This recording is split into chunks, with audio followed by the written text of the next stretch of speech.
Əziz izləyicilər, müxtəlif platformalardan bizə ünvanlanan sualları seçmişik və hal-hazırda onları cavablandıracağım. Başladıq.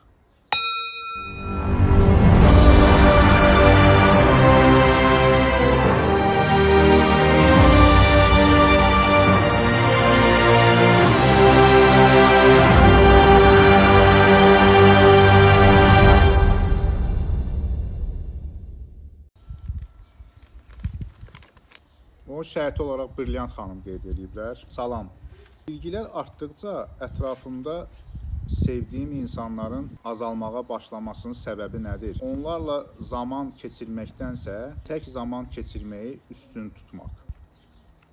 Bu təbii haldır. Ona görə ki, düşünün ki, məktəb üzərindən misal çəkim. Yəni yaşıdlar var da, həm yaşıd uşaqlar var. 11-ci sinif uşağı ilə 1-ci sinif uşağının maraqları və dünya görüşü bir-birinə kəsişmir. Və əlbəttə ki, onların bir yerdə zaman keçirməsi hər iki tərəf üçün maraqlı olmur. Və bəzi uşaqlar olur ki, öz yaşıdlarından daha böyük uşaqlarla vaxt keçirməyi sevir. Normaldır. Çünki böyüklərdən nəsə öyrənmək olur. Amma aşağı-yuxarı həm yaşıdlar və bərabərdir həm fikirlər bir-birləri ilə daha çox zaman keçirməkdə maraqlı olurlar. İndi bu sualınızın cavabı buradadır əslində ki, yəni siz həm bilgi, həm təcrübə topladıqca artıq əvvəlki insanlarla vaxt keçirmək sizə maraqlı gəlmir. Mən öz şəxsi təcrübəmdən deyə bilərəm ki, mən müxtəlif zaman kəsiklərində müxtəlif insanlarla əhatə olunmuşam. Bir müddət keçəndən sonra artıq mənə maraqlı olan, onlardan nəsə öyrənə biləcəyim və yaxud da ki, öyrədə biləcəyim insanlarla oturub dururam. Normal haldır. Bir şey də qeyd edeyim ki, yəni bundan sıxılmaq lazım deyil. Hətta Talih Yüzbəyevin o Zəhər Tuluğu mini filmlərində qeyd etdiyi kimi, yəni sən maraqlı deyilsə bir insanlar, sadəcə maraqlı deyil və salam. Yəni özünüzü o çərçivəyə, o sıxıntıya salmağa ehtiyac yoxdur. Bu özünü bəyənmək, egoistlik və s. deyil. İnsanın ətrafı təbii şəkildə ona uyğun dəyişməlidir. Yəni durğun su bir müddət sonra bataqlığa çevirir və sizin o bataqlıqda qalmaq kimi bir borcunuz yoxdur. Keçək digər suala.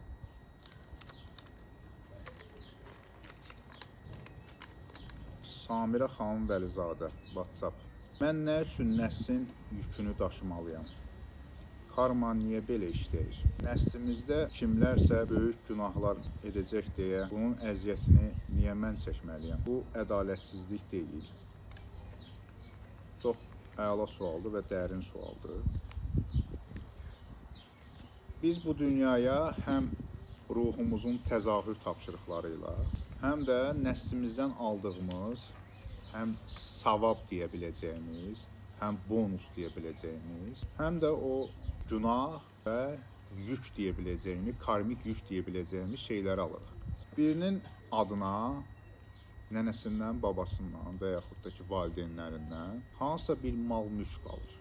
Və bir çox hallarda da kimsə dünyasını dəyişəndə onun malı-mülkündən ötürü bacı qardaş və yaxud ki, nəslin nümayəndələri qırğına çıxır. Mənə qalmalıdır, mənə filan qədər pay düşməlidir, mənə niyə az verdilər, filan kəsə çox verdilər. Burada müsbət və mənfini də nəzərə almaq lazımdır. Yəni, üstəlik burada ikinci məsələ, ruh həmin nəsli və həmin ailəni seçir.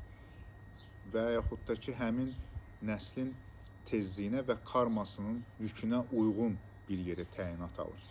Yəni, burada ədalətsizlik kimi görünsə də, bunu biraz məsələni yuxarıdan və yaxud ki, dərindən baxanda görürsən ki, sən elə həmin nəslə və həmin yükə aidsən. Yəni, səndə əskik olan, dərs alacağın şeylər orada var.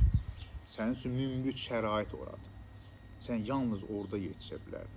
Məsəl üçün, hansısa bir ali məktəbi bitirəndən sonra, əvvəllər belə idi də, Sovet vaxtında, təyinat alırdım hansısa bir işə. O işin müsbəti də var, mənfisi də var. Bizim ruhumuz da həmin nəslə təyinat alıb. Bu bunun bir tərəfi. İkinci tərəfi isə siz hardan bilirsiniz ki, o nəslin banisi siz deyilsiniz. Sizin ruhunuz deyil. Siz hardan bilirsiniz ki, o mən niyə çəkməliyəm deyə dediyiniz yük və cəza elə sizin öz əvvəlki həyatınızda elədiyiniz səhvlərdir. Çox vaxt belə olur. Gətirirlər nəslin banisini, yəni təmiz bir nəsil düşünün və həmin nəslə kimsə bir o dediyiniz ağır bir yük iz buraxır. Elə bir hərəkət eləyir ki, bütün nəsil ondan əziyyət çəkir. Və gətirirlər onu həmin nəslin son nəticəsi və ya kötükçəsi kimi dünyaya gətirirlər və orada çapalaya qalır. Özü çıxmalıdır, özü yaratmışdı onu. Videolarımda dediyim kimi, kəpənək effekti kimi. Yəni, məsələ budur. Keçək o bir suala. Yəni, bu çox geniş mövzudur. Bunu uzun-uzadı danışmaq olar. Buna bir ayrıca saatlarla webinar ayırmaq lazımdır. Amma bu qədər. Digər sual. Qüdrət Qarayev WhatsApp. Qardaş salam. Valideynlərlə yaşamaq olmaz demişsiniz. Amma atmaq da olmur onları. Çarə nədir? Bizdə niyəsə bir fikir səsləndiriləndə onu belə radikal şəkildə belə, nə bilim, ən son nöqtəyə dirəmək kimi bir şey var. Belə ən son nöqtəni düşünürük ki, atmaq. Bir adamın 3 qızı var, 4 qızı var və 5 qızı var. Və hamısı da ərə gedib ailə qurublar. Valideynlərini atıblar. Biriləri hansısa bir karyera ilə, işlə, güclə ölkə xaricinə köçüblər və orada iş qurublar, yaşayırlar. Valideynlərini atıblar. Və yaxud da ki, eyni şəhərdə, eyni ölkədə kimsə gəlib rayondan, gəlib tələbəlik dövrünü burada yaşayıb, ev eşi eləyib, yaşayır burada. Oğlan olsun, qız olsun, fərqi yoxdur. Bu düşüncə, bu məntiq nədir axı ki, atmaq? Və üstəlik ikinci məsələ, biz vaciblik dərəcəsini və məsuliyyət dərəcəsini yanlış yerdən baxırıq. Yəni, biz uşaqdan valideynə doğru baxırıq. Amma təbiətdə və yaranışda hər şey tərsinədir. Yəni, mən məsuliyyət daşıyıram uşaqlarımdan, uşaqlarım məndən məsul deyirlər. Bu nə məntiqdir axı ki, yəni valideynlərə baxmaq. Valideyn ilk növbədə özünə baxmağı düşünməli idi. Elə bir həyat sürməli idi ki, gələcəyini elə qurmalı idi ki, bunun gələcəkdə nəinki övladlarına, ümumiyyətlə heç kimə ehtiyacı olmasın. Kim nədən sığortalanıb ki? Kim sığortalanıb ki, onun övladları onların ömrünün sonuna kimi yaşayacaqlar? Kim bunun zəmanətini verir? Kim kimin zəmanətini verir? Nə sağlamlıqla bağlı, maliyyə ilə bağlı? Təminat hardadır? Yəni, bilmək olmaz hələ kimin kimə ehtiyacı olacaq, kim kimə möhtac olacaq. Heç övladı olmayanlar nə etsin? Yəni, bu yaxda bir sual verməmişdən qabaq, ümumiyyətlə bir fikri eşidəndə bir onu hər tərəfli sorğulayın. Hər tərəfli. Ki, o parçalanmasın. Bir fikir deyil, mən fikir demişəm, fikir dediyimin arxasındayım. Bir fikir deyirəmsə, mən onun arxasındayım və ona qarşı gələn suallara əlbəttə ki, hazıram. Ki, sizdən qabaq, sizin verdiyinizdən də artıq o fikrə mən qarşı suallar verirəm. Yəni, elə suallar verirəm ki, siz o suallar bəlkə də sizin ağlınıza da gələ bilməz. Yəni, bu kimi sualları verməmişdən qabaq bir özünüz düşünün. Mənə çox xoşdur, sual gəlsin, tərs sual gəlsin, mən oradan bir öyrənim, özüm üçün ayda, bunu heç mən düşünməmişdim. Nə gözəl. Amma biz siz də onu düşünün, deneyin yəni onu. Keçək növbətisinə. Səbinə Şahlarova WhatsApp. İnsanın özünə dönməsi və təslimiyyət mənə maraqlı olur. İnsanın özünə dönməsi üçün bunun bir belə standart qaydası yoxdur. İnsanın başına gələ biləcək kiçik bir hadisə belə onu dəyişə bilər. Oxuduğu bir kitab, baxdığı bir film belə dəyişə bilər. İnsan var, bir ömür sürər, başına 1000 hadisə gələr. Yüzlərlə kitab oxuyar, yüzlərlə filmə baxar, amma yenə də özünə gəlməz və təslimiyyəti yaşamaz. Mən həyatımda bir çox inkar elədiyim, lağlağı elədiyim bir şeylərə təslim olmuşam. Yəni, həqiqət barəsində. Yəni, xurafat kimi hesab olunan, nə bilim, digər şeylər kimi hesab olunan bir şeylərin həyatımda bilavasitə şahid olmuşam. Və ondan sonra artıq bilmişəm ki, sən demə, bu belə deyilmiş. bu işləyirmiş, bu varmış. Yəni insan həqiqətə vardıqca, doğrulara vardıqca artıq o özünə, o kökə, ilkə və işığa dönməsi baş verir və onun da ardınca artıq həyat tərzində, dünya görüşündə təslimiyyət olur. O quru-quru yalandan belə özünü mömin kimi göstərməklə, özünü belə xeyirxah, yaxşı insan göstərməklə olmur. İnsanın həyat tərzinə çevrilir o. Növbəti sual. Vasif Əliyev, WhatsApp. Can sağlığı paketi şəxsən sizə nə fayda verib? Təcrübənizi bölüşə bilərsiniz. Mən əgər şəxsən mənə nə fayda verməsini və təcrübəmi paylaşası olsam, ki burada da bu kitab dayanıb, yəni insan orqanizminin istifadə təlimatı. Bu kitabın adı elə belə deyil. Bu təlimat. Yəni istənilən bir cihaz alanda, istənilən bir maşın alanda, nə alanda onun içində nə olur? İstifadə təlimatı. Biz çoxumuz onu oxumuruq. Yəni nə var televizorda mən bunu nə var bilirəm. Çünki artıq hansısa bir formada istifadə təlimatını bilirik. Amma inanın ki, biz orqanizmimizin, bədənimizin istifadə təlimatından xəbərimiz yoxdur. Mən bunu oxuyanda ilk növbədə mənim dünya görüşüm dəyişdi. Sağlamlığa və xəstəliyə baxışda. Və bu kitabı oxuyan bir çox insan var ki, eyni şeyi deyirlər. Ki, mənim həyatımı 180 dərəcə dəyişdi. Mən indi burada uzun-uzadı bunun haqqında danışmaq istəmirəm. Yəni, bu can sağlığı paketini əldə edənlərin geri dönüşləri var, səhifəmizdə baxa bilərsiniz.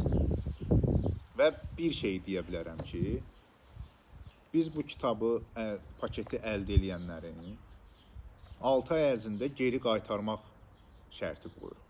Yəni, əgər effekti olmasa, uyğun olmasa, xoşunuza gəlməsə, başa düşməsəz, xoşuma gəlmədi, qaytarın. 6 ay ərzində geri qaytarmaq imkanı verir. Yəni, bu cür zəmanət verir. Bunu niyə veririk? Və indiyə kimi cəmi 2 nəfər qaytarıb. Biri deyib uyğun olmadı, ikincisi deyib başa düşmürəm. Əsəl. Keçək növbətisinə. Ramilə Qasımova, WhatsApp. Təlimə qatılmaq istəyirəm, amma tərəddüd edirəm.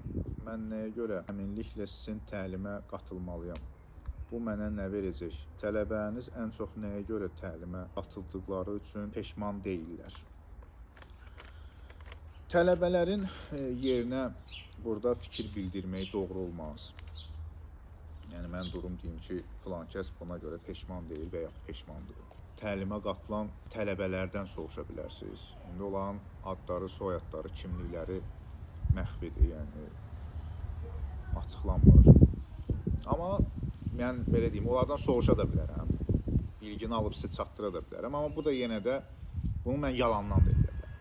Yəni ona görə də ən yaxşısı təlimə qatılmamışdan qabaq bizim pulsuz təqdim elədiyimiz bilgilərlə tanış olun.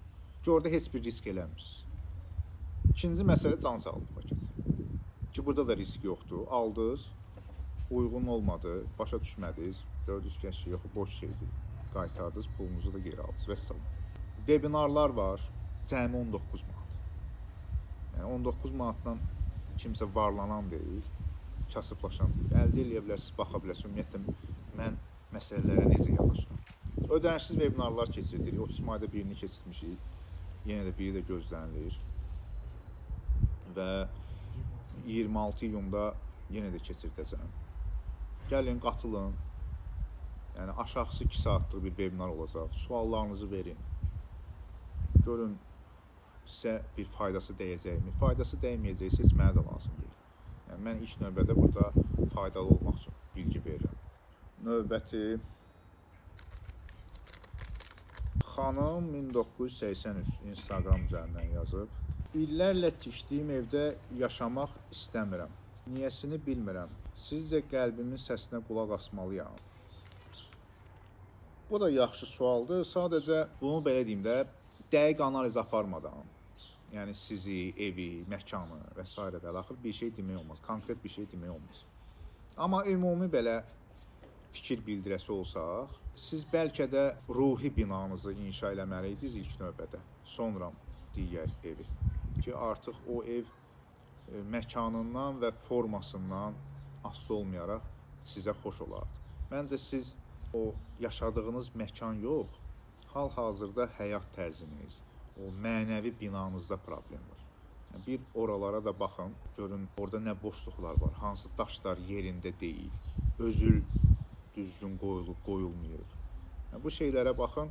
Yəni, evdən evə köçmək, ölkədən ölkəni dəyişmək, insanları dəyişmək rahat şeydir. Bizim dəyişə bilməyəcəyimiz yeganə şey özümüzük. Biz hara getsək, hara qaçsaq, nə bilim, suyun altına girsək, Marsa uçsaq fərqi yoxdur. Biz həmişə özümüzləyik, öz düşüncələrimiz və ruhumuzla. Bunu siz dəyişənməzsiniz.